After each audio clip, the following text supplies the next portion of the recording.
ಪರಿಹಾರ ನೀಡದೆ ವಿತ್ತ ಸಚಿವೆ ಕುಂಟು ನೆಪವನ್ನ ಹೇಳ್ತಿದ್ದಾರೆ. ಮಾಹಿತಿಯನ್ನ ತಿರುಚೋದೇ ಬಿಜೆಪಿ ಪಕ್ಷದವರ ಕೆಲಸ. ಕೇಂದ್ರ ಸರ್ಕಾರ ರಾಜ್ಯಕ್ಕೆ ಮಲತಾಯಿ ಧೋರಣೆಯನ್ನ ಮಾಡ್ತಾ ಇದೆ.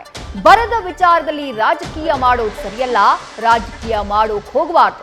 ನಾವು ಅಕ್ಟೋಬರ್ಗಿಂತ ಮುಂಚೆನೇ ಕೇಂದ್ರಕ್ಕೆ ವರದಿಯನ್ನ ಕಳುಹಿಸಿದ್ದೇವೆ ಅಂತ ಹೇಳಿ ಕೇಂದ್ರ ಸರ್ಕಾರದ ವಿರುದ್ಧ ಸಂಸದ ಬೆಂಗಳೂರು ಗ್ರಾಮಾಂತರ ಲೋಕಸಭಾ ಕ್ಷೇತ್ರದ ಕಾಂಗ್ರೆಸ್ ಅಭ್ಯರ್ಥಿ ಡಿಕೆ ಸುರೇಶ್ ವಾಗ್ದಾಳಿಯನ್ನ ನಡೆಸಿದ್ದಾರೆ. ನಿರ್ಮಲಾ ಸೀತಾರಾಮನ್ ಅವರ ಕುಂಟು ನೆಪ. ಬಿಜೆಪಿಯವರು ಪ್ರತಿಯೊಂದು ಸಂದರ್ಭದಲ್ಲೂ ಕೂಡ ಬೇರೆ ಬೇರೆ ರೀತಿ ತಿರ್ಸ್ತಾರೆ ಅನ್ನೋದಕ್ಕೆ ಇದು ಕೂಡ ಸಾಕ್ಷಿ. ನಾವು ನಮ್ಮ ಅಕ್ಟೋಬರ್ ಮುಂಚಿತವಾಗಿ ನಮ್ಮ ಪ್ರಸ್ತಾವನೆಯನ್ನು ನಾವು ಕಳಿಸಿದ್ದೇವೆ. ಆದರೆ ಇವತ್ತು ಕೋರ್ಟ್ಗೂ ಕೂಡ ಮರೆಮಾಚುವಂತ ಕೆಲಸ ಮಾಡಿದ್ದಾರೆ. ಅದಾದ ಮೇಲೆ 2 ಬಜೆಟ್ ಸೆಷನ್ಗಳ, ಒಂದು ಚಳಿಗಾಲದ ಅಧಿವೇಶನ ಆಗಿದೆ, ಅದಾದ ಮೇಲೆ ಬಜೆಟ್ ಸೆಷನ್ ಕೂಡ ಆಗಿದೆ.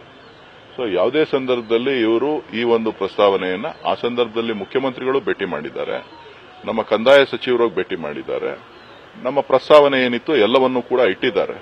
ಅವರಿಗೆ ಎಲ್ಲೋ ಒಂದ್ ಕಡೆ ಕರ್ನಾಟಕಕ್ಕೆ, ಕನ್ನಡಿಗರಿಗೆ ಮಲತಾಯಿ ಧೋರಣೆ ತೋರಿಸ್ತಾ ಇರಬೇಕು ಅಂತಕ್ಕಂಥ ಒಂದು ಕೆಟ್ಟ ದೃಷ್ಟಿ ಭಾರತೀಯ ಜನತಾ ಪಕ್ಷದ ಆಡಳಿತದ ನಡೆಸ್ತಾ ಇರ್ತಕ್ಕಂಥವ್ರ ಮೇಲಿದೆ.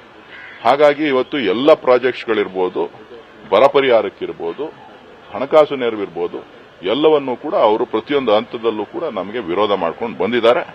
ಸುಪ್ರೀಂ ಕೋರ್ಟ್ ಅವರಿಗೆ ಸೂಚನೆಯನ್ನ ಕೊಟ್ಟಿದೆ. ಸೊ ಅದು ಯಾಕೆ ಅಡ್ವೊಕೇಟ್ ಜನರಲ್ ಅವರು, ಸಾಲಿಸಿಟರ್ ಜನರಲ್ ಅವರು ಏನು ಆದೇಶ ಪಾಸ್ ಮಾಡಬೇಡಿ ಅಂತ ಹೇಳಿದ್ರು ನನಗೆ ಗೊತ್ತಿಲ್ಲ.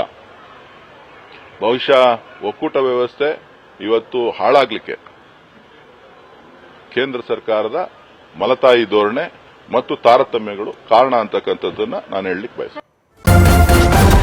ನ್ಯೂಸ್ ಫಸ್ಟ್ ನಿರ್ಭೀತಿಯಿಂದ ನಿಮ್ಮ ಪರವಾಗಿ.